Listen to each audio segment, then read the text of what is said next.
Hey, everybody. Welcome back to Record-ology. Welcome back to Record-ology. Dun, dun, dun, dun, dun. The awkward moment. You know, at the beginning of the lives, and by the way, pull up a chair. I know you're watching the replay, and that's okay. Because the people that are watching the live haven't got here yet. Or the system is slow and hasn't told me that they're here. Either way, it's just you and me for right now. There's this awkward moment when you are starting a YouTube live and you hit the button that says go live and it spins. And then at some point, about 30 seconds in, the hair's amazing. At some point, about 30 seconds in, there's an actual thing that says live. You're live now. And the problem is it's not the actual moment you see me live. It lies a little bit. So there's always this delay. Anyway. That's what I'm like. When's it going to go? When's it going to go? How are y'all doing? It's been way too long since we did a live. I was looking back. It was like May? Did I not go live in June at all? May? Maybe the end of May? That's ridiculous. Hey, Old Radios. Oh, boy. Maybe it has been a while. Old Radios has got a bunch of stuff. I seem clearer. Okay, well. I got using a different camera. I'm actually using my wife's webcam because her webcam is the one that I accidentally grabbed. Mine, we both use these little Logitech. In fact, I can show you mine because I'm not using it. Can I show you mine? And it's on too short a leash. So this is the one I normally go live from. It's like a little Logitech deal. These were like the cat's meow several years ago. But I think mine might be a 720p, and we got hers a couple of years ago, and she has the 1080p model. So if it's clear, that's why. And maybe I'll steal it more often if it really does make a difference. That and in terms of light, it's kind of gloomy out. It's been raining all day, but yeah, glad to hear I'm coming through clearer. Hopefully the audio is good as well. Eric, welcome in. Oh, really? Well, I bet it's rainy in Tampa because traveling down the I-4 to my neck of the woods, it's coming down pretty good, on and off all day. Yesterday, 4th of July, it was supposed to be raining all day, and it never really did. Oh, boy. But enjoy your trip. WNY. WNY. Is that an airport code? Wide, New York, Wyoming National. I don't know. I'm trying to figure out what WNY means. Old Radio's got a 1902 Columbia. Wow. Taspins, welcome in. Eric, welcome in. Thank you to the members. I see multiple members jumping on here, and you guys are awesome. I appreciate the support. All of the members. I hope you're enjoying the extra content, the early access to shows. And if you are watching and are not a member, it's 99 cents a month. And it would really help to support the show. That's really, really cool. And 7-inch 78. Wow, I've got a couple of those. Marcus says, I picked up 55 CDs on your trip to Branson. Oh, cool, Marcus. Tell me. I love Branson. I'm a huge, in fact, I've got Branson stuff in here. This is a coin from the newly updated Fire in the Hole ride, one of my favorite rides. They just renovated it, and I haven't been on the updated version, but my mom and dad went not too long ago, and they brought me that. I've got also an actual Silver Dollar City Silver Dollar around here somewhere. I love Silver Dollars. I love Branson, so that's cool. The Columbia Type A brown wax cylinder machine. Bradley, welcome in, my friend. Got a Red Raven Records and Magic Mirror. Oh, that's so cool. You know, kind of along the same lines as that, I got my first stroboscopic record. I think I did a video or a short on it. I got a couple new records to show you guys. I haven't been getting a ton, but I have picked up a couple, so we'll definitely look at that. As luck would have it, the stroboscopic one is one I don't have handy. It's over there, but I had never had one. I knew about them, and I've seen actual there's this place out here called the I think it's called the President's or the White House Museum, and it's this really creepy, really kitschy, but really cool wax museum. and all the wax statues' heads are drooping because of the humidity.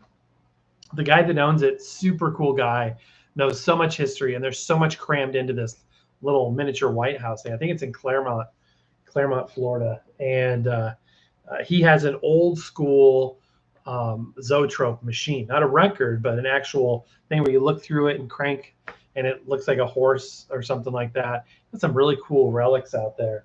But that was the first time I'd actually seen a zoetrope in real life. Of course, I knew about zoetrope records. I'd seen videos, and I think people expect them to work to the naked eye, and they don't. It's just a blur to the naked eye. You have to be looking through some sort of shutter device, like your phone, which has to be. You can't even just point your phone at it. You have the camera on your phone. You have to like set the settings a certain way, and it's kind of tricky. So there's people that'll put reviews out there and say, oh, it doesn't work, it's a myth, it doesn't, there's none of that's real, but it does work, and it's very, very cool. And a Red Raven record is kind of along that line. That's awesome. Nikki, welcome in. Hi, what's your current thoughts on Audio Technica LP70? I'd love to buy, but worried about the issues. So great question. And I'm not sure if you saw our videos on the subject, but I did buy the LP70 when it was released. I love the LP60. In fact, I've got it right here. More on that shortly. Why does he have an LP60? But more on that in a minute. I love the LP60s. I've got two of them, the 60Xs. And when the 70 came out, I had to have it because I like the idea of the upgraded cartridge that comes with it. There's more stylus options versus the one that comes on the LP60. And I just like the design of it. I got the one with the copper, kind of like this copper top Duracell look to it. Absolutely phenomenal machine, I thought. I was very impressed with it. The guts of it, the functionality, the mechanism is very similar to the 60. It's an electromechanical automatic movement. And the reason why I specify that is some automatics that are coming out these days aren't using that anymore. They're going to a new servo-based system where there's an actual servo controlling the movement of the arm, etc. And we've reviewed some of those. Well, the Crosley C300, the Victrola automatic, there was another big one that did somebody else. Oh yeah, it's on the tip of my tongue. the FIO automatic, and I think a couple others use it as well. But I got the 70, and then I started, a couple months went by, no big deal. And I started hearing rumblings of an issue. And at first, and it was like skipping issues. And I'm like, well, skipping issues are kind of indicative of a beginner. Usually if somebody's having problems with skipping on a record player, and it's not to be rude, it's just because they don't know, it's usually indicative of a beginner's mistake somewhere along the way. Like, the speakers are on the same surface as the record player. The tracking force isn't set properly. The big one that I always talk about is the cueing lever, especially on a suitcase player or something cheap like that. If you flip the little cueing lever and the tone arm drops, gravity sometimes isn't enough, so you have to take that little lift shelf and push it down a little further. That causes a lot of skipping issues. I've done videos on that. But still, people were having this issue, and I didn't pay attention right up front because of the fact that, like I said, they're typically beginners' issues. And but I started seeing more and more people with it, and more consistently, and then lo and behold, mine starts skipping. And I will say this about the 70. It uses a different type of cueing mechanism. It doesn't use the typical lift shelf that grabs the bottom of the tone arm and just lifts it up. The tone arm itself has a little metal foot that goes down to a lift shelf. So it's a different design. It's cool, but it's a different design. And I wasn't sure. I mean, it's brand new. So anytime you introduce something completely new, there's a possibility. And it's still made by Handpin, I believe. I don't know that for sure. I haven't validated that. But I'm pretty sure it's made by the same company that makes the 60s and the Crosley C100 and the LP120s and stuff. But I wasn't 100% sure. But mine started doing it, and there's no adjustable counterweight. It's a spring counterweight mechanism, which isn't the best, but it is what it is. And so mine started doing it. I'm like, what in the heck? So I reached out to Audio Technica, and I had purchased this unit. It wasn't a sample. So I just sent them, I put a ticket in, and they said, send in your unit. I think did they give me a label? How did that work? I think when I created the ticket, did I have to pay for the shipping? I think I did have to pay for the shipping. Did I? I would have. Let me think about that. Did I have to pay for the return shipping? I think they might have given me a return label, like a PDF, like a FedEx label. Anyway, about 2 weeks goes by and a new one shows up, brand new. And that's what apparently a lot of people were having happen is they would get a new one instead of repairing the old one. The explanation being that the tone arm had improperly applied lubricant. Take that for what does that mean? Was it a quality control issue? Was the design flaw? But it's been pretty consistent that everybody that's getting them now or anybody that got a replacement to theirs, such as I did, aren't having the issue anymore. Now, I put mine back in to play for maybe a week or two after I got mine back. It wasn't skipping anymore, but I'm very ADD. That's leading us to, and that's kind of good for the show because that means it's always something around the corner, always something new. And while I was waiting for my LP60 to be returned, I put in my Sony, what is it, LX310 something, and same mechanism. But I liked the Sony. In fact, that by the time the LP70 came back, I was on the Sony. Excuse me. I was on the Sony and wanted to stay on the Sony. So I switched back to the Sony and I used it for several months. And I haven't used the 70 again. So I would say all that I'm really good at being long-winded. I would say go for the 70 if you like the idea of the 70. It's not astronomically better than the 60. Especially because it comes equipped with a stylus that is that comes with a conical. So it comes with a conical stylus tip, just like the LP60 does. However, it's upgradable. The stylus, not the cartridge, but the stylus you attach to it. You can go microline. Obviously, you can go elliptical. There's like 5 or 6 styli that you can put on there. Most people will probably never do that. Some might, but the cartridge that they have on there, is it the VM95E? I want to say the VM95E is a better cartridge than the 3600 that comes on the 60. But it's, for most people, casual listeners, beginner listeners, that is going to be a pretty minimal difference. It's going to be a little bit better sounding, but not like astronomical. So get it for upgrade capability for the stylus if that's what you're really going to do, or the style, the design of it, if you like the form factor better. But if you just want it for the sound quality and functionality from an entry-level perspective, then there's nothing wrong with the 60. I got the 60. Even though I got a 70 in storage, I got the 60 that I'm actually using. I'll explain why a little bit later.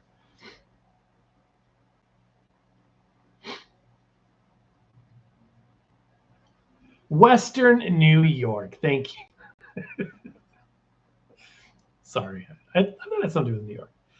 Is that a thing? WNY? Probably. That's a part of the country I have never been to. I really want to go to New York. I grew up in Colorado, and I have been to the East Coast. But for me, let's see, I've been to Virginia. I've been to Washington, D.C. I've been to North Carolina and Florida and Georgia. I've been to Tennessee, and it's kind of like Midwest at that point. I call that the East Coast. And then a bunch of Midwest stuff, Chicago area and stuff. But I haven't been like Northeast. I really want to do that. I want to go to upstate New York. I want to go to Rhode Island. I want to go to Maine. I want to go to Massachusetts, all that stuff. Why am I telling you? You don't care. I just mess with you. Who cares where this guy wants to go? I got a CD from a thrift store for $2 signed by Trace Adkins. Wow. Yeah, I know Trace Adkins. That's cool. Yeah, every once in a while I'll come across signed stuff at a thrift store. I'm like, wow, these people have no idea what this is. That's cool. That's really cool. And a 1951 Philco TV. I've got a 1950, I think it's 50, Philco Entertainment Center back in Denver. And a 58 RCA Victor TV. Old radios, you got quite a collection. Rochester. Okay, got it. Thank you, Eric. Sorry for my ignorance. Columbia Type A is from 1897-98. An Amish store in Branson. That's cool. I started going to Branson. My first trip was in '94. And I remember my mom telling me, I was a teenager at the time. She says, we're going to go to this place called Branson. It's near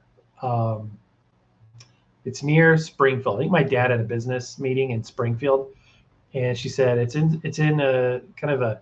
I remember she described it as kind of a craft village kind of a thing. She's like, don't get. It's not like Disneyland or anything. We had been to Disneyland once. We took a road trip out there, but it's a kind of a craft village. I mean, I have a couple of rides. My mom was really good at not getting our hopes up too high. Then we're rolling into Branson, and if you've never been there, it's like Las Vegas but family friendly. You're going down the main strip, and you're just like, look at this, look at that. We're in the back seat of their rental van, and we're like, look at this, look at that. I can't believe this. They've got, it was the first time in my life I'd ever seen things like go-kart tracks that spiral up 3 stories. At the time, they had rentable. You could rent a Model T Ford.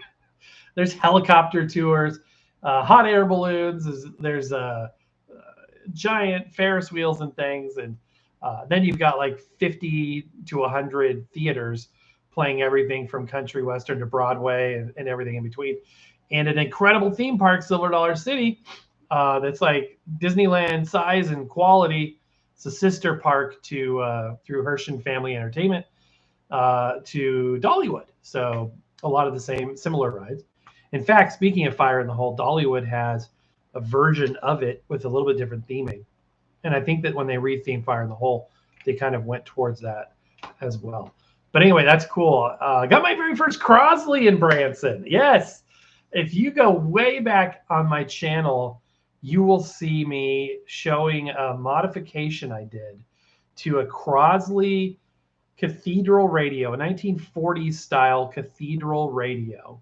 Art Deco kind of styling, very square and angular. And it was the same AM FM with a cassette deck and slot loading in the side. And I thought I was going to be cool and upgrade this to Bluetooth connectivity, or not Bluetooth, it predated that. I basically added a line input. I took out the cassette jack, the cassette deck, because who needs cassette? I say that now after I've accumulated hundreds of tapes. And instead put in use the because it's a line level signal, a 1/8-inch headphone jack, basically a cable. It was male, so you put it in the headphone jack of your phone or something. And so basically I was able to listen to vintage music on it, which was a huge novelty. Now you could have put the music on a cassette. I didn't have anything. I didn't even know there was like AM transmitters or anything like that back then. But my dad, I remember, said to me, he said, man, wouldn't it be cool? Because we got this thing, it was 94. He said, wouldn't it be cool if you turned that radio on, that retro looking radio, the vintage radio, and you heard vintage music, old time big band music, which I love. And I said, yeah, that'd be incredible. So it occurred to me that I can do that. Now it's a lot easier. Now Bluetooth is no big deal, It's like what, or even back then I could have put tapes on there with big band music. I remember thinking that the radio was so cool, but I didn't want anything that was out there being broadcast. I was like, I don't want to listen to pop, rock, whatever, classical or jazz sometimes. But because of that, it didn't get used that much. But yeah, Branson, I got my first Crosley. Bought it from the Cracker Barrel in Branson. It's still there, I think. And it was expensive. I used a lot of money, probably to borrow some money to buy that. And leather goods too. Wow. That's cool. Old radios. That's awesome. You know what I'd like to pick up CD wise? I've been on this pirate kick. If you've been over on our other channel, our new channel, let me put a link to that. We have a new YouTube channel called Detour with Record-ology. And on that channel, we do all kinds of adventures that are not related to audio. So we do all kinds of stuff. Anyway, we were in, let me go ahead and put a link in the description of this live. Go on over there and subscribe. They come right back. Can I pin this? Yes. We were up in St. Augustine, Florida, which it's the oldest city in the United States. It's like 1500s, 1560s, I think. And getting into a lot of pirate history. All that to say, I went down the Pirates of the Caribbean rabbit hole again with music too, because the music, especially the Hans Zimmer era of the soundtracks. And watched the 5th episode, the Dead Men Tell No Tales. I missed that. That was like 2017. I'd watched the first 4 and then fell off the pirate bandwagon. All that to say that I would love to find some of the soundtracks on CD. I would love that. Sorry, I'm so behind on comments. It's par for the course, guys. Stay tuned, though. I'm going to talk about my new setup, my new record acquisitions. We'll show those off as well.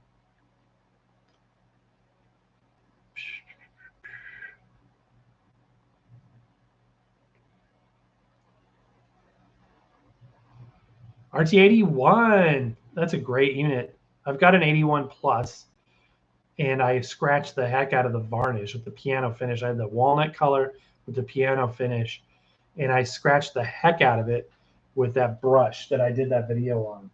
Did I put the brush? The brush is in timeout or something. I don't even know. But I had the Ortophone carbon fiber brush, and I was using it to clean the records, but I was also using it to when you would pull the dust off the record, it would deposit onto the plinth. And because it was a piano finish, it would stick out. And so I would take the brush and then sweep it off of the record player. Well, enough doing that, and I caught it at the right angle in the light, and I saw that there was all kinds of scratches. Look, I took sandpaper to it. I couldn't believe that. And that kind of stuff, if it's got a visual problem, like I know it's pathetic. I know that it just doesn't matter. But for me, if there's like a cosmetic issue, it bothers me more than it should. I'm going to keep it. I still have it. It's in storage too. I'm going to still use it. It's a wonderful record player. But I went from the Ortophone brush to the Crosley brush or Hudson Hi-Fi. You'll see the same brush branded. This one was originally Hudson Hi-Fi. Crosley sells a version of it. But the carbon fibers are way softer on this.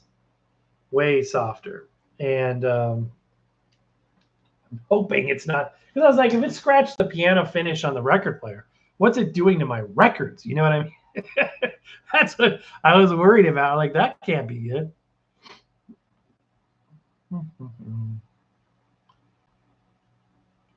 Elvis box set of 2 CDs originally came out in LP in the 70s. That's cool.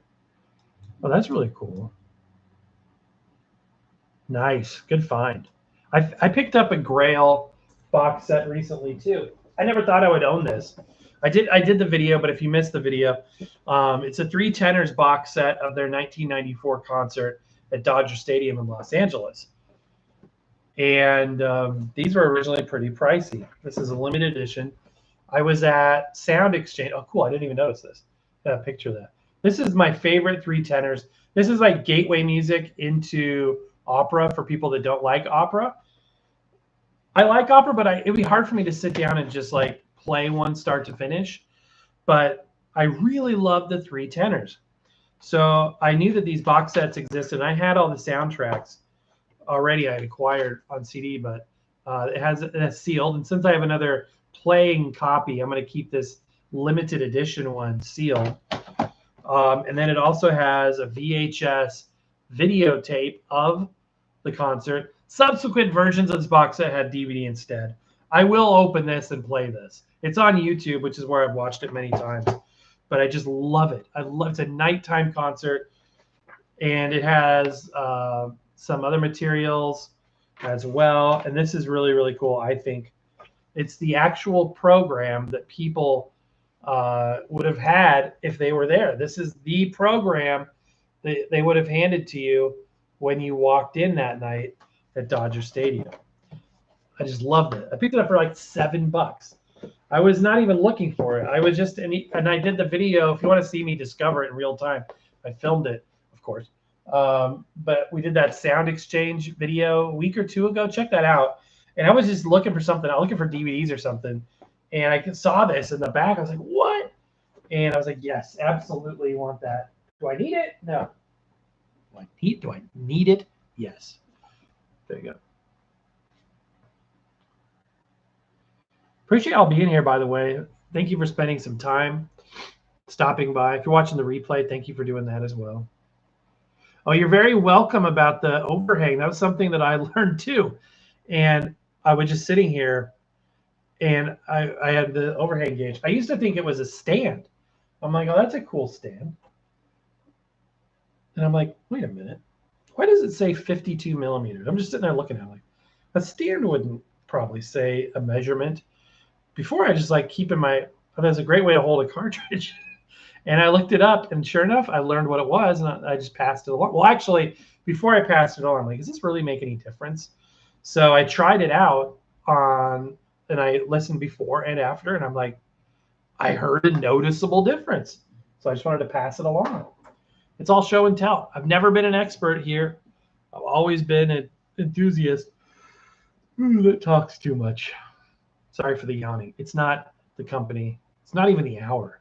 It's just me. Not enough caffeine today, I guess.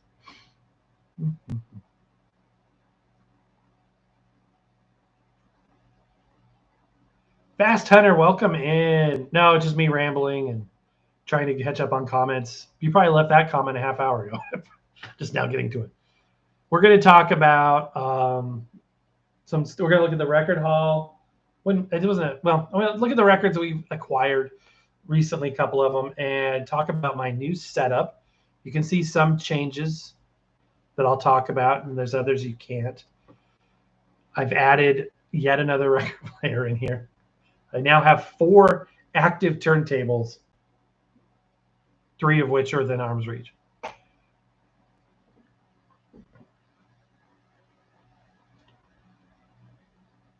That's cool, Bradley, about the Sony. Made in South Korea. That's cool.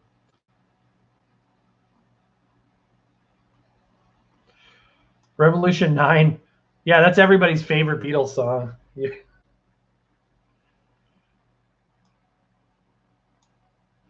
Mark Covington, my friend, with a very patriotic thumbnail as always. I am doing very well, now that you're here especially. Since you mentioned DC, have you visited Glenn Miller's memorial? I have not. I have not visited Glenn Miller Memorial. I need to. I would love to. What I have seen of Glenn Miller's, so in Fort Morgan, Colorado, which is where he grew up, even though he's born in Clarinda, he grew up in Fort Morgan, and they have Glenn Miller everything. There's Glenn Miller Parks, the cemetery where his parents were buried. There's like little gardens and things, a lot of things with his name on it. His family moved around a lot, even within Fort Morgan. And so there's like a bunch of houses. We went and did a big tour of all that. Also, did 2 videos on filming locations in Denver of the Glenn Miller story, arguably my favorite movie. Also just bought a VHS copy of that movie again. Found out I already had one still. But anyway, I did the 2-part video on the Glenn Miller filming locations up in Boulder. And I was going to do a 3rd down at Lowry where part of the movie was filmed. I didn't get that far, but it was really, up in Boulder at the old main building. We shot and put a video out. You can see it. The very first gold record ever made, which was Glenn Miller's Chattanooga Choo Choo, the actual record. We showed it on display, got really close to it. And not only that, the Glenn Miller Archive, which puts all this stuff on, is I actually, 25 years ago, I actually had an amazing experience where I got a backstage tour of the Glenn Miller Archive. I got to see all the old bandstands, all this like records and things, and the film reels, and all this really incredible stuff. And I even got to ride around with Steve Miller, the late Steve Miller, Glenn Miller's son, in my car, and we went and did all kinds of cool stuff, and got a tour around with the guy that was the curator of the Glenn Miller Archive at the time. Both gentlemen have since passed away. So I'm deeply rooted in the Glenn Miller world. I am a huge Glenn Miller fan. Hold on one second, folks.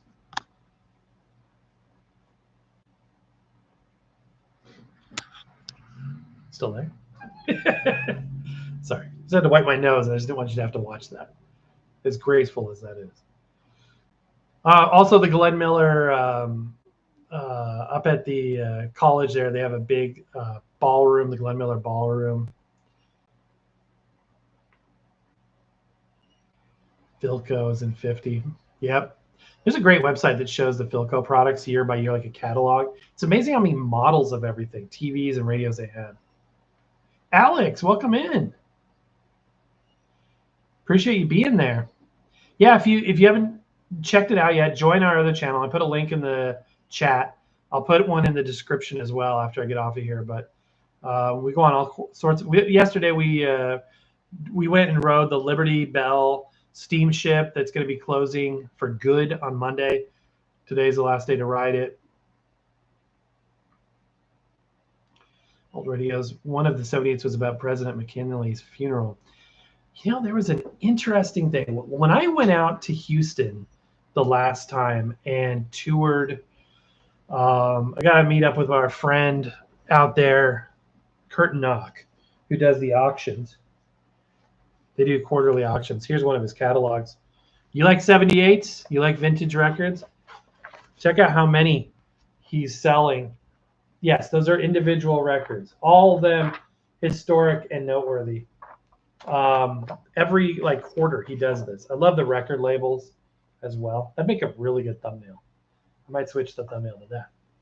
Anyway, he has really crazy rare stuff.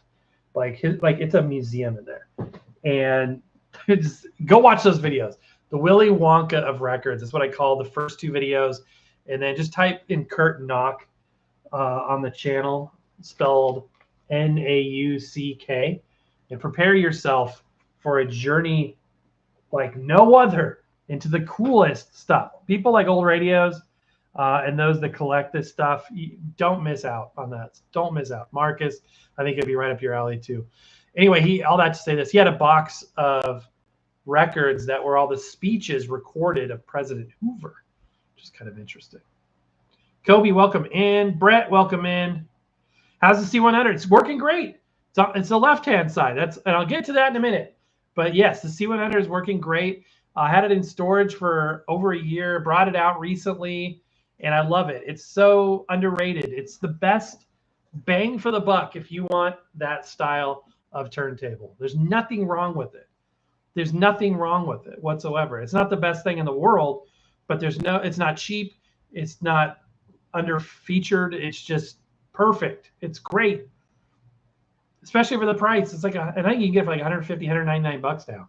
It's a killer deal.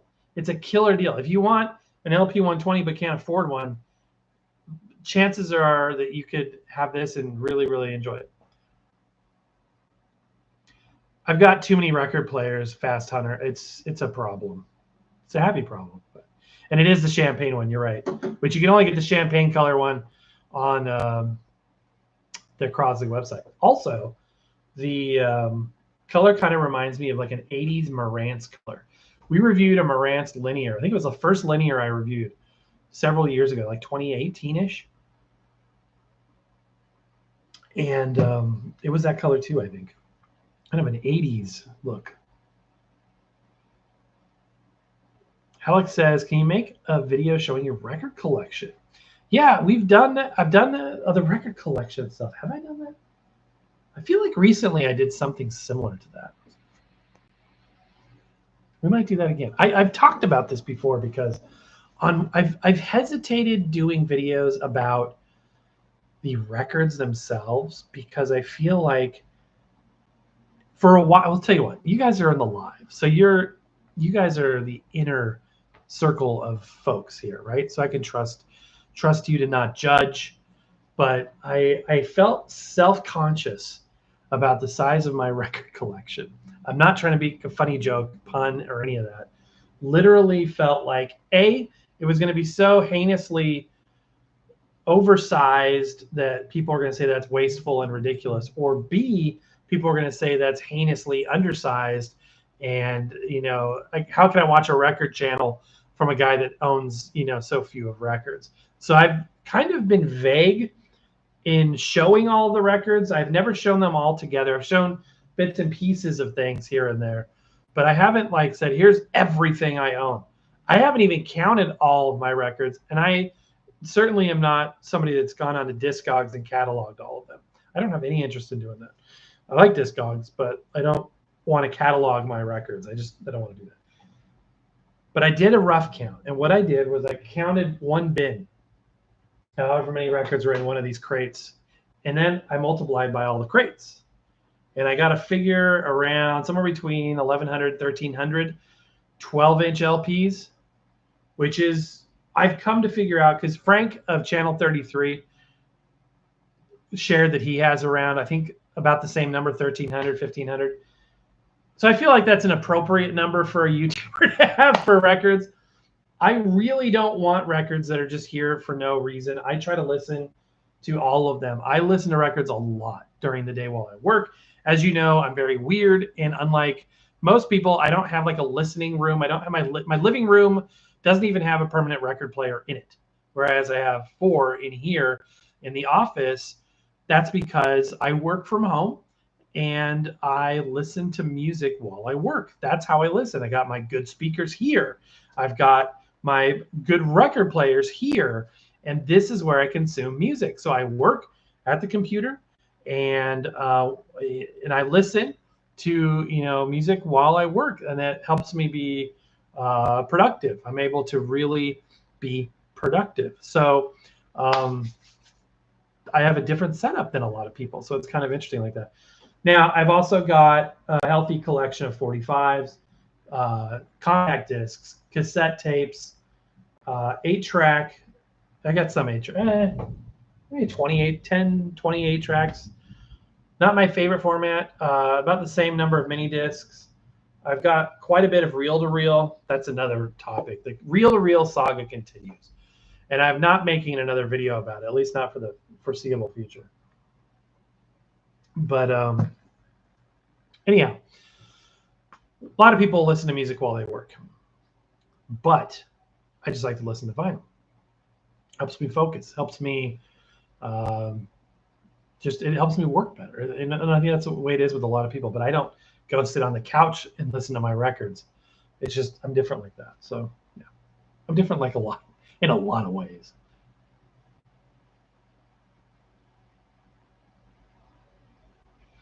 Marcus says, I'm hoping to get volume 2 of the limited edition CD set. Me too. I thought it was going to be out at the Glenn Miller Festival last weekend or 2 weekends ago, but I guess it's a little bit delayed. That's okay. It'll be worth the wait, just like the first one was. Kurt Knock, yep.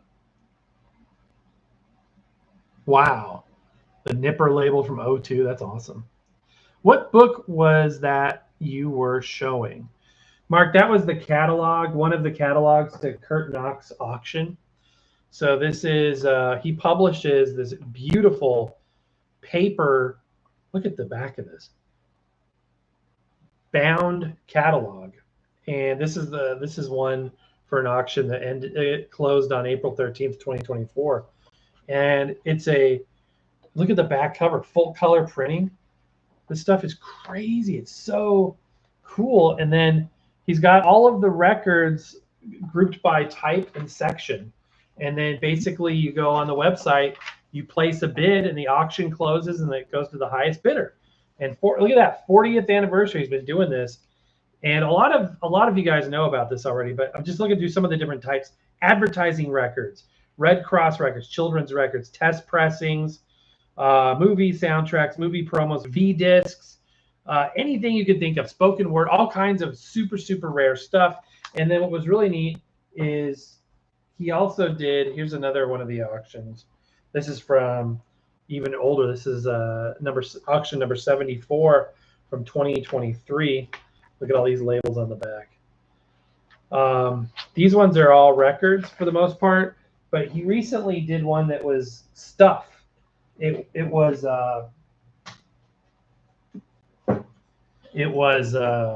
record turntables and antiques, and when I'm talking about rare stuff, go watch the videos after you're done watching this. I promise you that if that piques your interest, you won't be disappointed.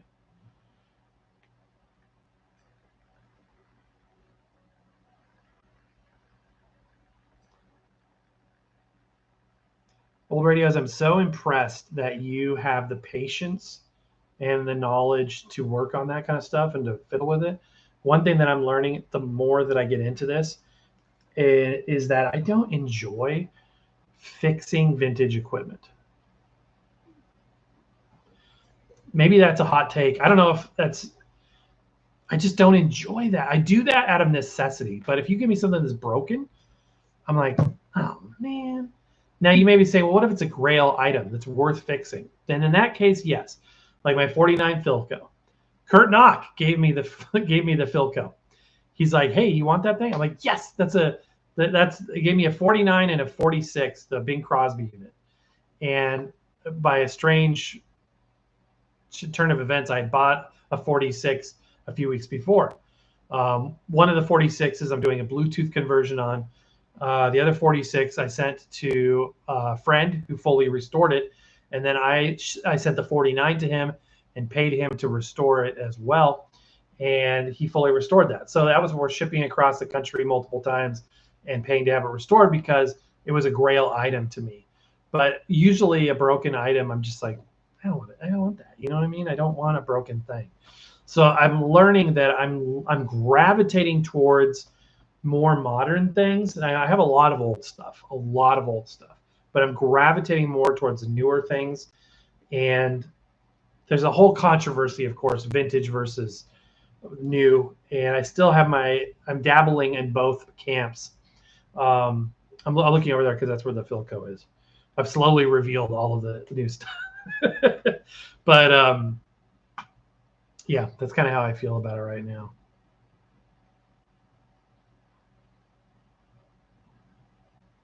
Got a 7-inch turntable. That's cool. Which one was it? Tim Allen in the house. My friend, welcome in. We are doing very well. We're blessed. How are you doing? I hope you are well. I haven't seen your show in a while. I need to watch more. Oh, Brett, that's a great idea. I would love to collab with Frank. I love his videos. I'm a fan. Do I currently own a jukebox? I do. I have 2 jukeboxes. None of them are full size. No, I have 3 jukeboxes. All 3 have been on the show. They're miniature. One is a really miniature little music box.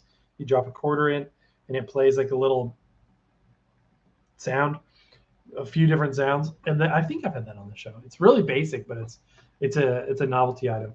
And then I've got 2 tabletop units that are either CD player, radios, Bluetooth, kind of a thing, with the lights, and they just look really good. Had it on the kitchen. Still to this day, I've had it on the kitchen for years, and it's moved across country with us. If you go look at our videos back in Colorado, you will see it often in the background. My wife actually owned a full-size jukebox, 60s era, one of the kind of angular, rectangular ones, and sold it off some time ago, but we don't currently own a full size. I love jukeboxes. I think they're really cool. Oh, I also got a little miniature Crosley tabletop Bluetooth speaker that looks like those 50 Select-O-Matic ones, the chrome ones.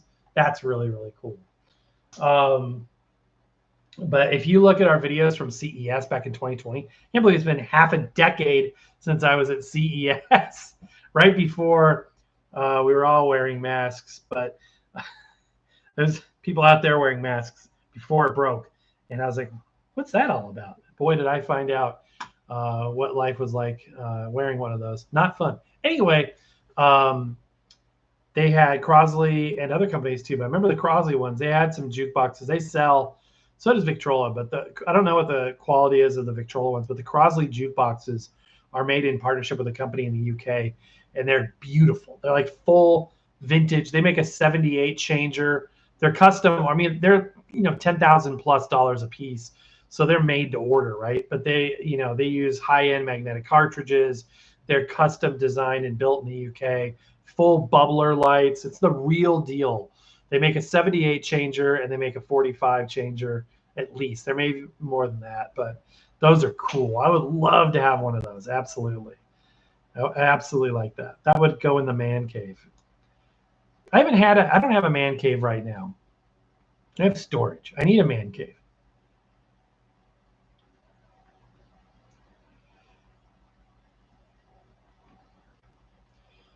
Fast Hunter, which unit do you have again? Do you consider yourself a Glenn Miller fan? Slightly. I like Glenn Miller too. That's awesome. Yeah, huge Glenn Miller fan. Huge. I mean, how many people can say they've had Glenn Miller's son in their car? And I don't say that to boast, but you have to be a fan to even think about that. And it was a huge honor. It was a huge honor. And I got to meet, I was friends with a guy who played in Glenn Miller's orchestra. He was in the Glenn Miller orchestra, the military band, the AEF band, for a short period of time before they went to Europe.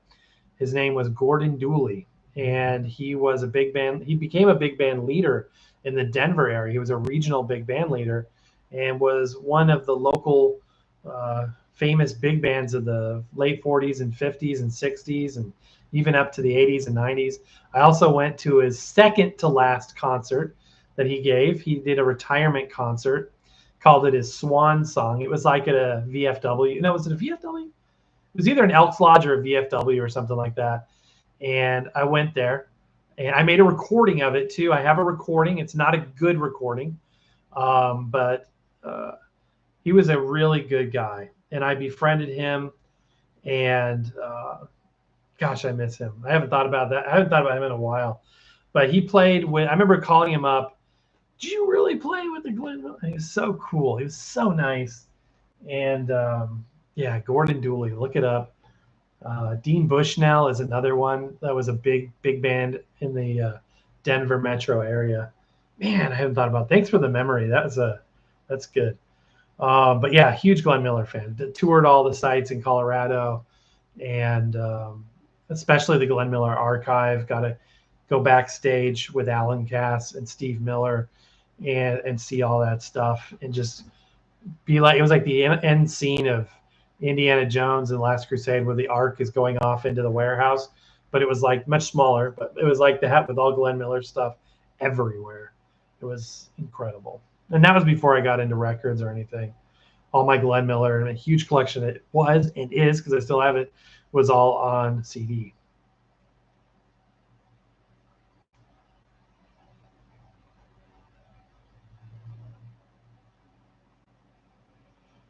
Jaime, welcome in, my friend.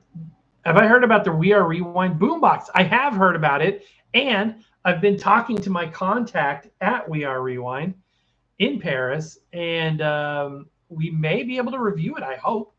I don't think it's shipping yet, but I have seen it and I'm excited. I love We Are Rewind. I use my We Are Rewind. I've got this Sergey orange colored one, which is so cool.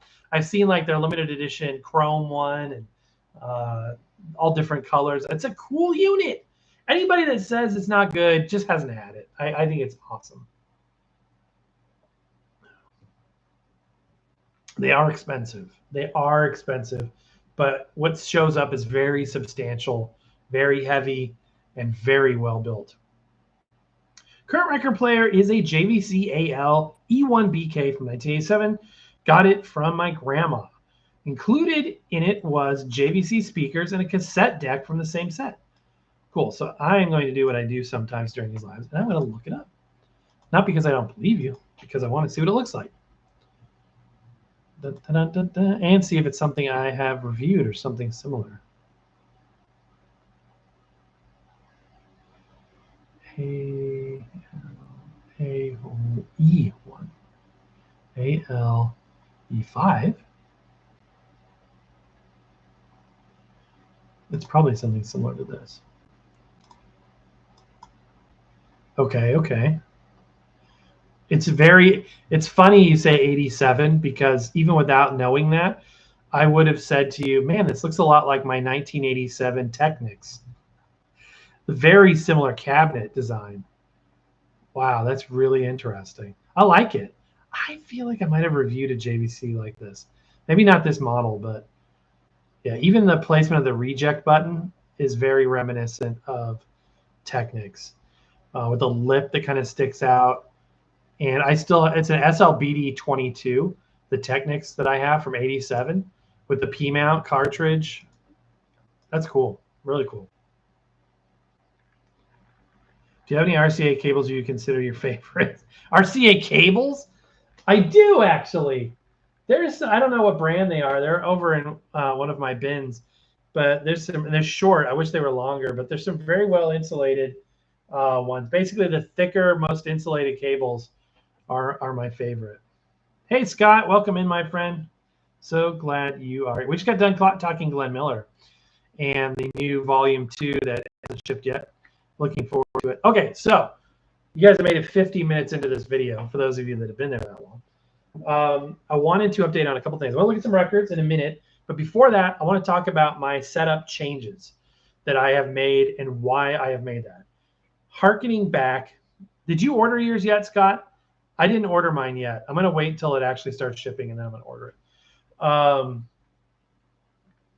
I get bored of stuff very easily. I have a short attention span, which is why I am blown away by the fact this channel still exists.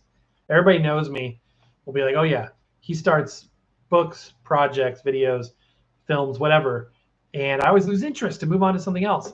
How I've made it Record-ology last for 8 years now is beyond. I think it's because it's always changing and evolving, so it always keeps me interested. So I change out my gear a lot.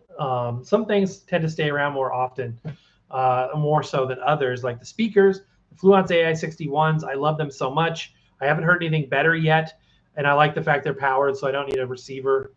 So I kept them. Before that, I had the AI41s. My tape deck, my Yamaha component cassette deck. It's so good, I don't need to replace it. If I get another unit, I would review it, but I probably wouldn't replace this with it.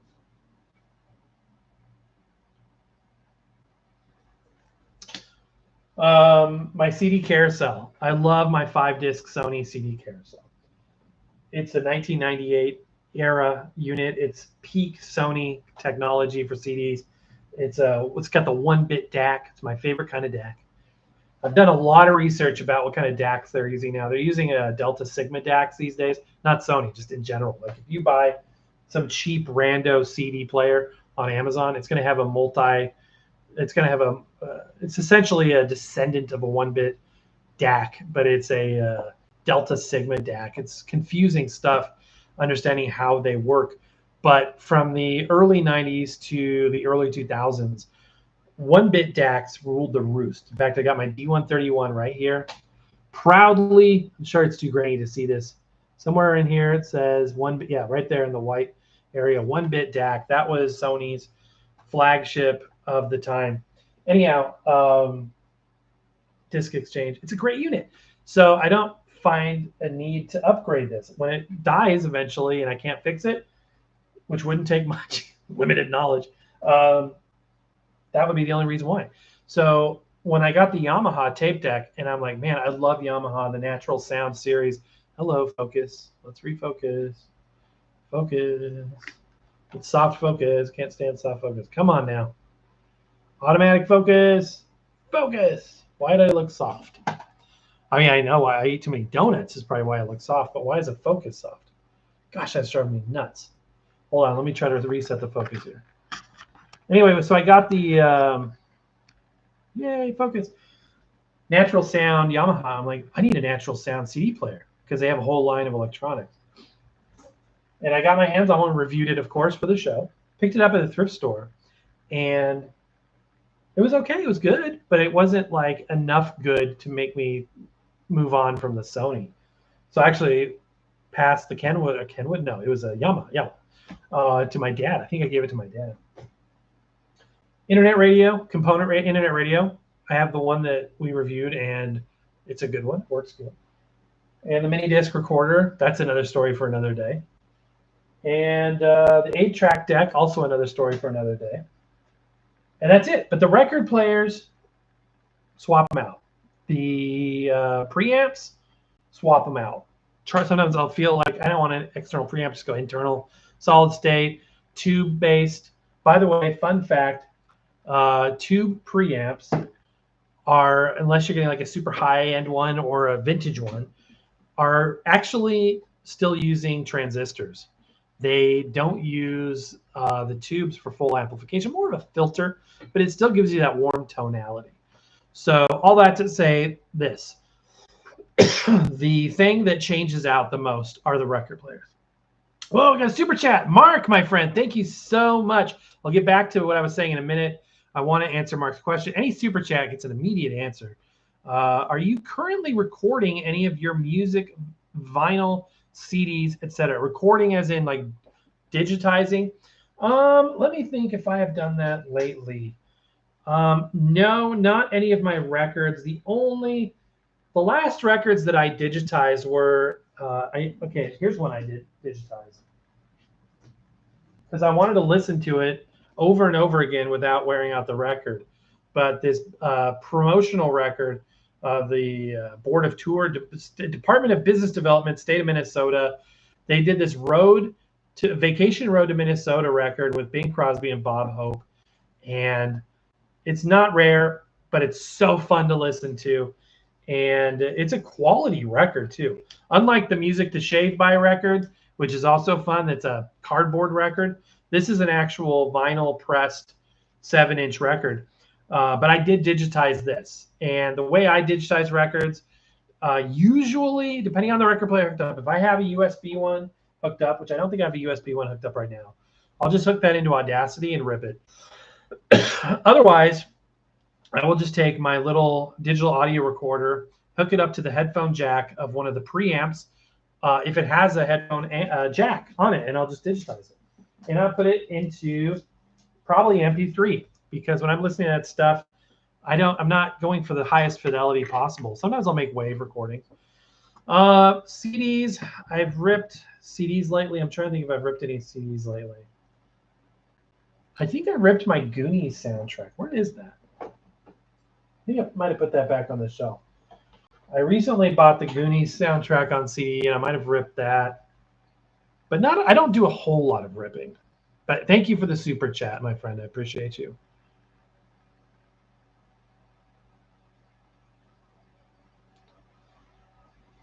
Queuing lever not staying up. Got the amp fixed earlier this year from a former worker. Oh, wow. Interesting. Well, I'm glad you're able to pursue it. That's really, really cool. Scott, you've got the Yamaha 5-disc player. I think another thing about it was that I didn't have the remote, and I don't think you could use all of the functionality of the Yamaha. Whereas the Sony, I'm pretty sure it's got a button for everything on the front panel. I don't have the remote for this either, but I'm arm's length, so I don't really. In fact, remotes at this distance are more cumbersome than anything. But I don't have the remote for this, but I don't feel like I need it because I can do everything from the front panel. Whereas the Yamaha, another thing about it was that it had limited functionality. Now, before I got the Sony, before I got the Yamaha, I had a Symphonic, which is very entry level.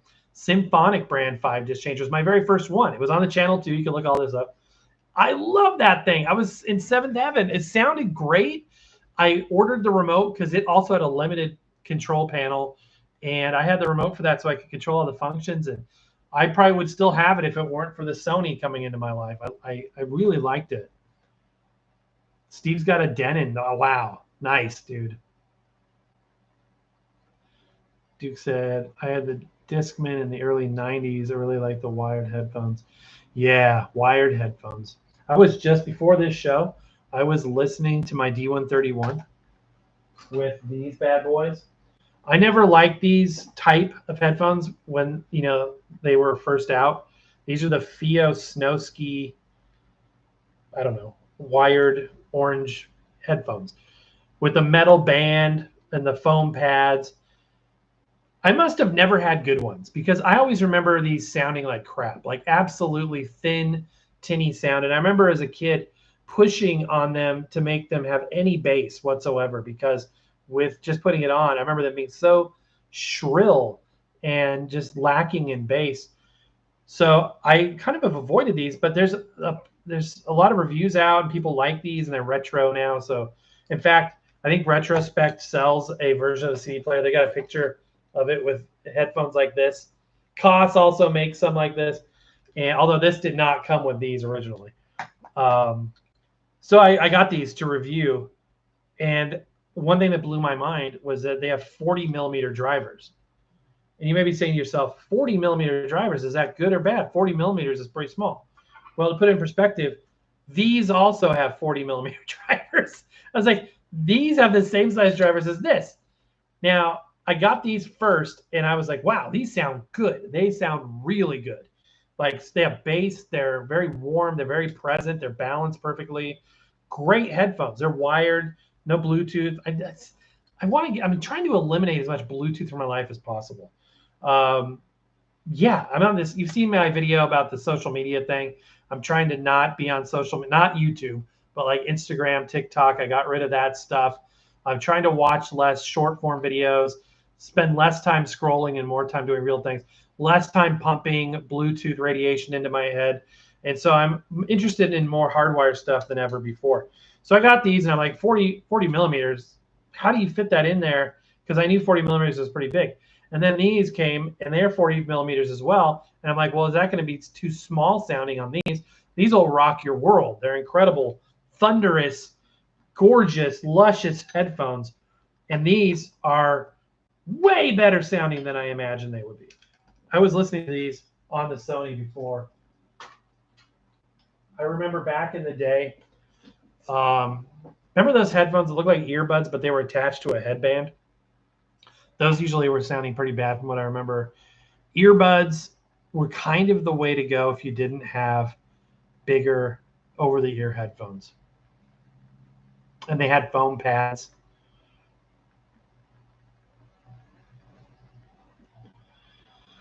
Also have a Pioneer Elite Universal Disc Player that plays SACD, DVD, audio, DVDs, etc. That's cool, Steve. Wow, you got some cool stuff. Yeah, I've never gotten into the SACD world. I like the idea of it. I love CDs, but I don't come across SACDs that much. I like the cheapness of the regular CDs and the fact that they're readily available. And to me, 16 bits, 44.1K sounds perfect, lossless. And I know that, an SACD can do even higher than that. So that's all to say. I haven't personally got into it yet, but I think that's really cool that you have a machine that can do. I don't have a machine that can play SACDs. I know they say some Blu-ray and DVD players, but I've got like very early Blu-ray players. I have two of these, one in here and one in the living room. I hardly ever use this thing because I'm not watching anything while I'm working, obviously, and I don't want to watch things. I don't want to be in here when I'm not working. So it usually doesn't get used, but I've got another one of these in the other room as well. And it's an early, like it can do 1080i over component, which is really interesting. It also has HDMI, but usually if you don't have an SACD player, either a higher end DVD player or Blu-ray player can do it. I don't have anything that can play a SACD. I've also seen the laser discs that can do it. I think that's pretty cool too.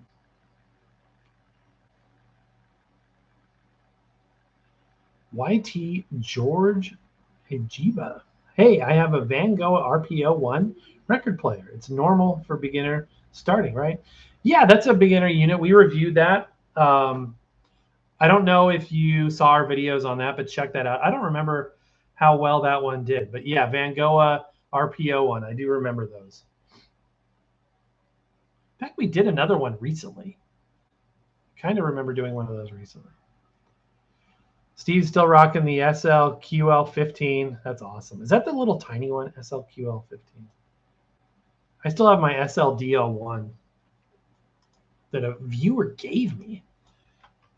I've been gifted a couple record players. Oh, that doesn't look too much different than my SLDL1. It's a little smaller. Oh, and you can select the tracks and stuff, and it's got quartz lock. Nice. Yeah, it's definitely higher end than mine. But mine is incredible too. Built like a tank. The cartridge and the style, the tone arm is in the. It's like a close and play. It's built into the lid.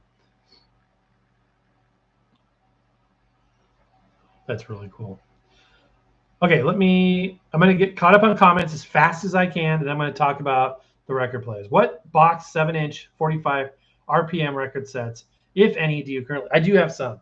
They're right down here. They're the same size as the reel-to-reel tape, so sometimes they get mixed in.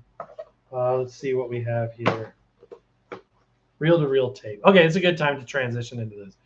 So the reel-to-reel machine, if you've been following along, I got it out again recently. I'm looking down here. It's where it used to be. It's no longer here.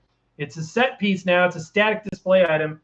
Basically, I traced the voltage from the head to the board, was fine. And then somehow on the board, it's an amp or a preamp circuit.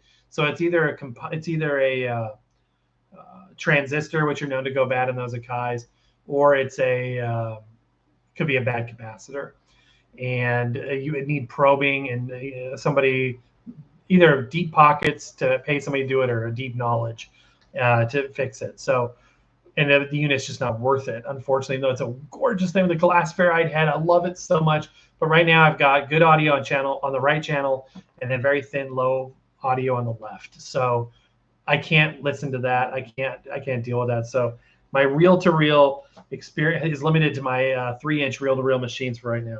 Okay, here's a box set. Here's a Loretta Young box set, typical Decca with the OG Decca records. There's a Capitol set, High Society.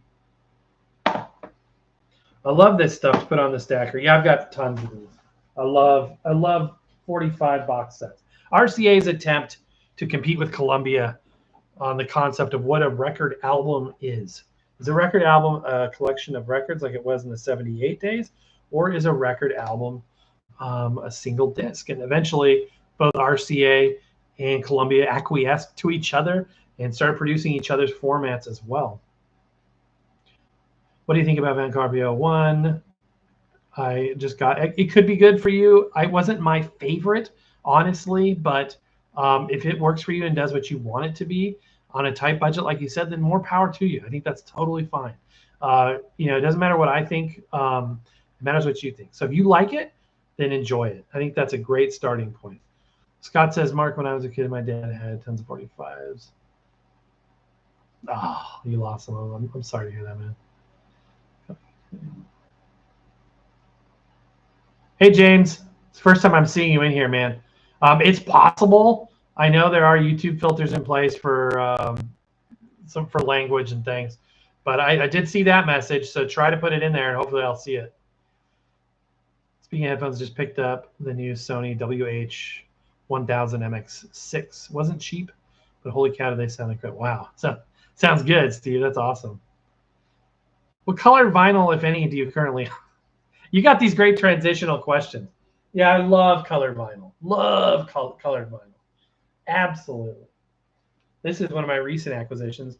This is the soundtrack to the new Little Mermaid movie on a gorgeous blue marbled vinyl pressing.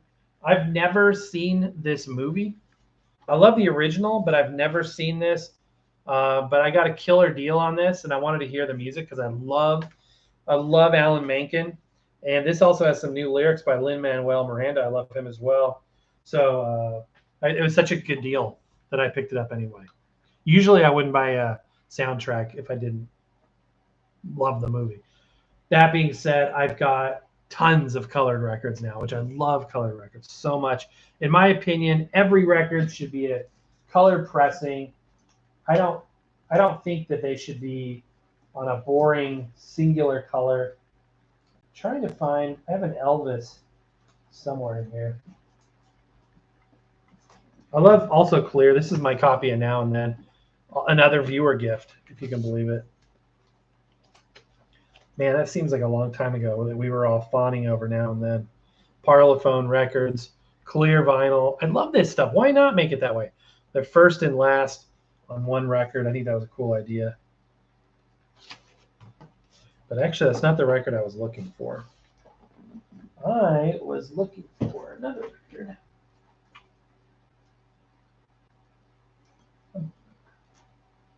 Where are you? Leave your maybe not. I must have misplaced it. Dang it. Anyway, I have an Elvis reprint single on red vinyl. I've got a lot of colored and picture discs and things. Picture disc dating back to the 30s, 40s. I think my earliest picture disc is a 40 era one. I can't get caught up on these comments. I'm trying to. I'm trying to get back to the topic, but I love the comments.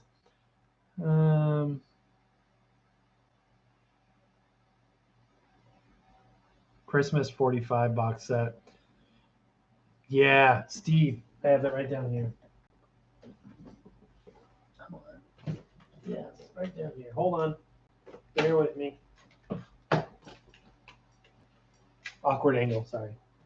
Come on there.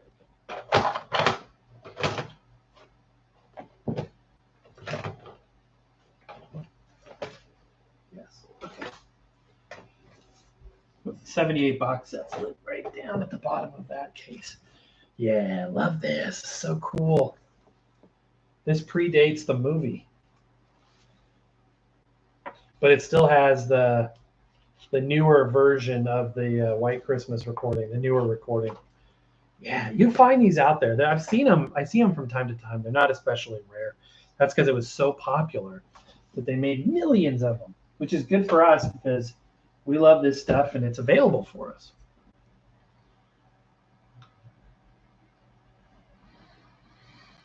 And I have bought another White Christmas. So my yearly Christmas time video of all my copies and formats of White Christmas does continue to grow, if you can believe it. I love the Decca designs, absolutely. I've got this Patsy Cline 1957 debut album on the silver and black Decca. In fact, I always end up doing this at least once during a show. You can see the label there. That's a styrene record. Another Decca imprint. Coral Records up there.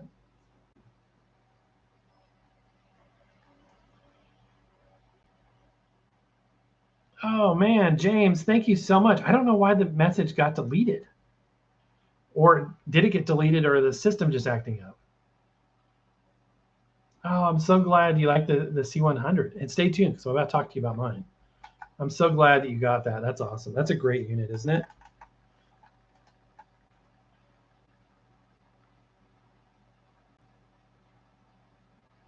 Yes. Oh, I love Elvis. I've got an Elvis section. I've got a lot of Elvis. My dad saw Elvis live in Denver, the 1974 Denver Coliseum concert. He says it was a blizzard. Yeah.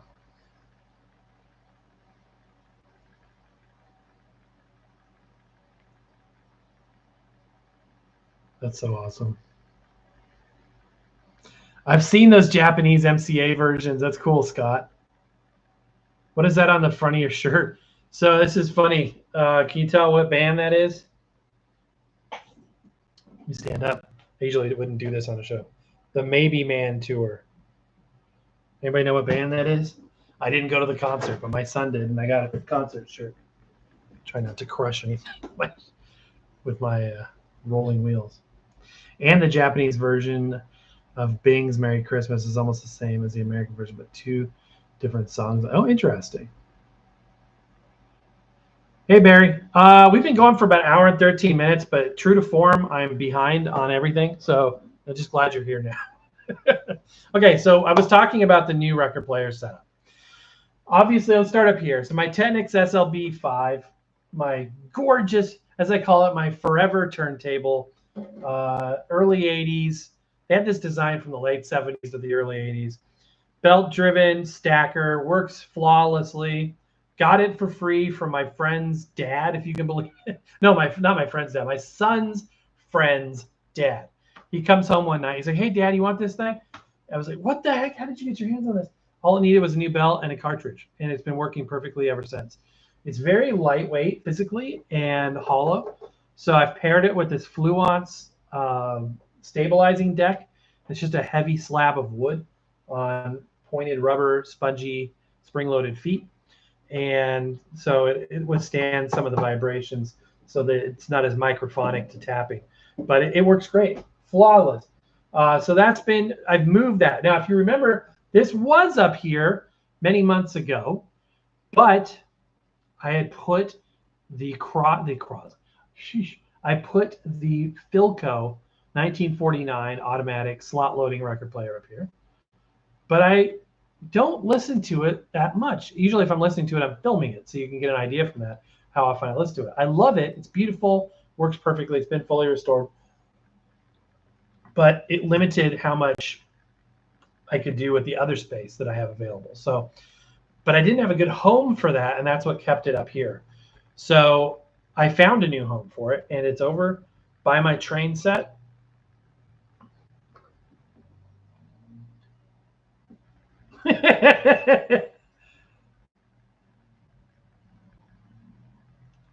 Indeed.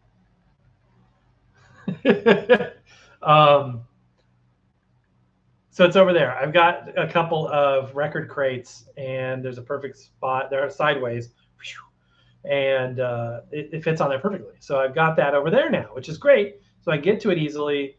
But if it's not being used, it doesn't, take up space like this, which is really good. This is like my primary unit for, like, this is my number one turntable. If you ask me what's your favorite, your best, your number one, the one turntable you grab if there's a fire, God forbid, and you run out the door with it, which I wouldn't grab any of them. I'd be not grabbing record players. It's my favorite record players, what I'm trying to say, that I have right now. And I use it a lot. And so I'll put a stack of records on. Great for like RCA, or not RCA, Reader's Digest box sets and things like that. Right now I'm running the Sumiko Black Pearl on there. It sounds great, but it also works as a great single disc player. And so I use it all the time. And having an automatic kind of located up here, it works nicely because I don't need to cue it manually. I don't need to do anything. Just put a stack of records on, hit play, forget it, spend an afternoon in Excel, thriving. And it's really good for that. Now, on my right-hand side, I have a very limited space because my desk is not a large desk, but it has a second level to it. The back half of it has like a shelf that gives me a little bit of room. So I put a record player there. What else would I do? And so it needs to be a fairly small one. There's limited ones that will fit. So the LP60 is great for this. So I've got my LP Go, which is the Walmart exclusive LP60. It's essentially the LP60X Bluetooth edition. It's called the LP Go. Again, all this has been extensively reviewed on the channel, and it fits in here nicely. It's compact. It's fully automatic. It works great. And I've got it running through its built-in preamp. So this is using its own built-in solid-state preamp. This one, because it's a vintage unit, does not have a built-in preamp. It runs with the Duke Audio, what is the T4 Pro tube preamp. You can see it down there. See the two tubes right there. They're just filters. It's solid-state amplified, but all the modern, cheaper units do that. On my left, I am currently running the Crosley C100BT Champagne Edition, which is the color you can only get on their website. And that is a great player. I've got a VM, not a VM95. I've got a AT95 on there, so the discontinued older variant. And 2-speed turntable. There's no resonance dampening weight inside of it like the LP120s have, or the Technics or the Pioneer has. It's a hollow box. It's a lot lighter, but most people would never notice any resonant related degradations or ringing or any. Most average and entry level people would not use. I don't hear any difference audibly on my AI61s and my subwoofer, which is discontinued or disconnected right now. I'm not even using it. I'm using this 2-speed turn. It's great. It works great. It's like so much cheaper too than the LP120s and the PLX 500s and things of that nature. It works great. Made by Handpin, same company makes the LP60X. And I love it. It works really, really good. So if you want like an LP120 or a PLX 500 and don't want to shell out $300 to $400 or can't, for like half the price, you can get this. And the differences are, it doesn't have the anti-resonance properties, but you probably won't notice. It has, it comes with a cheaper cartridge. Well, no, the PLX came with a 3600 out of the gate. That's a $370 turntable. I immediately upgraded it. It's not a bad cartridge, but if you're spending over $300 you should be getting something better than a 3600, in my opinion. This came with the AT95, and I still have the AT95 on there. I just swap it out. My other AT95, I don't know what happened, but somehow the cantilever got smashed.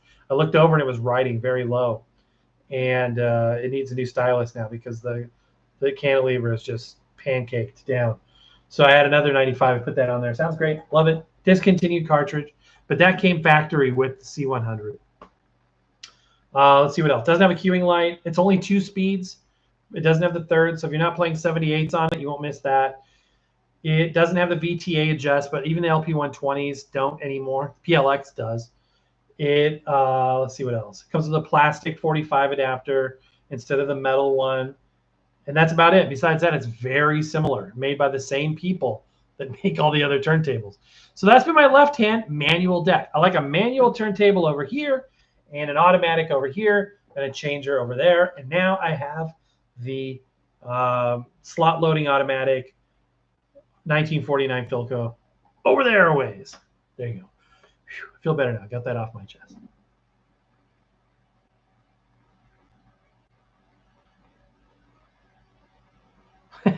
Steve Areno, I bet he did. The stories, the Elvis stories are great. And I really wish I got a chance to go to that restaurant where the guy that made the peanut butter and jelly, the gold digger, or gold miner, or whatever it was called, Elvis's sandwich, that he would fly into Denver in the dark of night and have somebody at Stapleton Airport go pick up and drive the sandwich out to the tarmac so he could eat it on the all these stories and stuff. I love it. And you could buy that sandwich from the same guy who had a TCB around his neck, an original one. I've got a repro one, not an original, but he had the one that Elvis had put on him.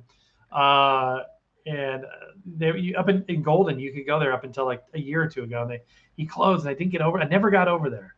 Apparently, a lot of memorabilia. I did do a video when we were in Vegas for CES. I got a backstage tour of the old Hilton that Elvis performed at, and I got to go backstage to, if you look on YouTube and you see videos, a lot of his live concert footage was filmed at the Hilton in Vegas. He was integral in even opening that property.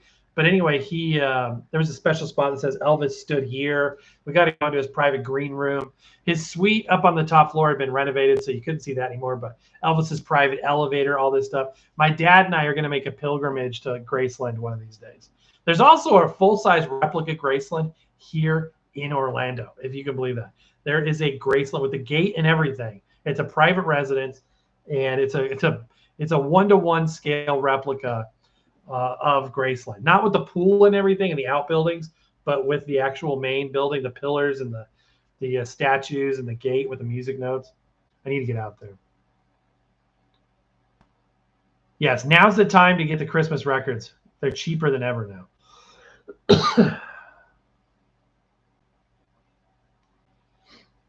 That's what I've heard, Steve. And somebody told me too that the 45 adapter was especially rare to find, and it had that as well. It's probably because the tip of this little piece right here is plastic. So if I drop that, it's probably brittle enough that it would snap, and then you'd have to replace it. And that would be a bummer. But thankfully, I have that. And the single spindle and the stacker spindle. It uses an umbrella stacker spindle. I'm thankful for it. I was like, very thankful. It's a beautiful unit. I've reviewed a handful of Technics, never the 1200. I've seen the 1200, the new ones, and I think it's wonderful. It's great. Everybody loves it. It's fine. I've never had one. I don't know if I ever will. I don't need to have one. But of all the Technics, the lower end Technics that I've reviewed, this is my favorite by far. That's cool, Scott. The Cobra-matic was cool looking, wasn't it? Oh, I love those. Those look cool. Oh, James, that's good. You got the champagne version. It's a good unit, isn't it? Anybody that dogs a C100 just doesn't have it. They don't know. You know what I mean? And it's all perception. You know, it says Crosley on it, but it's the same factory that makes all the other ones. Nobody would complain if it said Audio-Technica. Actually, there are people that will even complain about that. This is a Technics knockoff. You hear that all the time. But C100 is totally fun. LP120 is great. I regret getting rid of my LP120. Nothing to do with the C100. This is my third C100 I think I've had, second or third. I also love the C200, which is the direct drive version. They've discontinued that, unfortunately. That was the other thing. It's belt drive versus the other ones are direct drive. But you don't need direct drive. Most people don't need that. You're not going to be DJing with it. You can't DJ with a belt drive, but it's fine. It just does a great job. But I miss my LP120X. I did sell that, and I regret selling that. The PL, did I say PLX? I regret selling the LP120X. I regret selling mine. I loved it. It was great. I should have kept it. It was perfect. There was nothing wrong with it. I don't know why. I don't know why I sold that. When I wanted it back, I ended up buying the PLX, the Pioneer, and the Pioneer's fine. It's made again by the same people, handpin. It's just not quite there. It's not from a quality standpoint or design. I just don't like it quite as much. I can't even describe to you exactly why. It's little tiny nuances that I love the LP120X a little bit better. Yeah, the Nana sandwiches. Steve Areno, you know what that instantly makes me think of actually is that great scene in Smokey and the Bandit with Jackie Gleason and Burt Reynolds. Give me what does he say? A Diablo sandwich and a Dr. Pepper. Oh man, look that up. If you haven't seen that, you will laugh. Smokey and the Bandit, Dr. Pepper scene. It's got to be Elvis. Was here in June '77. I didn't go to see him. Oh, I know. That's sad stuff. What a life in music. The speed can be really, if you've got a direct drive with a quartz lock, it's really good. By the way, C100 does not have quartz lock. So there is no fancy speed auto. There's no system into the C100 to maintain accurate speed. That being said, it keeps fantastically accurate speed. It's got a strobe, it's got a pitch adjust, plus or minus 10%, I think, and it does a fantastic job. There's nothing wrong. I don't have to make any changes. It holds as good of time as a frequency servo would, which is what the Pioneer uses, which is nearly as good as a quartz. Okay, let's wrap this up here. So we talked about the strange purchase of the Little Mermaid record. I've listened to a little bit of it. It's good. I showed you the 3 tenors box set. None of this you haven't seen if you've watched every video, but this is my new favorite record. I've been looking for this for years, and I finally found it in St. Augustine. It's a classic, and every song is good on it. Every song. My current favorite is As. If you haven't heard As, put the headphones on, enjoy it. Also got a killer deal on this. This is also on, I think this is red vinyl. Just a fun record. Killer deal on this. I got the Zoetrope record for Father's Day of Nightmare Before Christmas. I picked this up. I have 2 copies of this. And we're going to do a giveaway with one of them. Not today, but stay tuned for that. Recently picked up Paris Holiday soundtrack.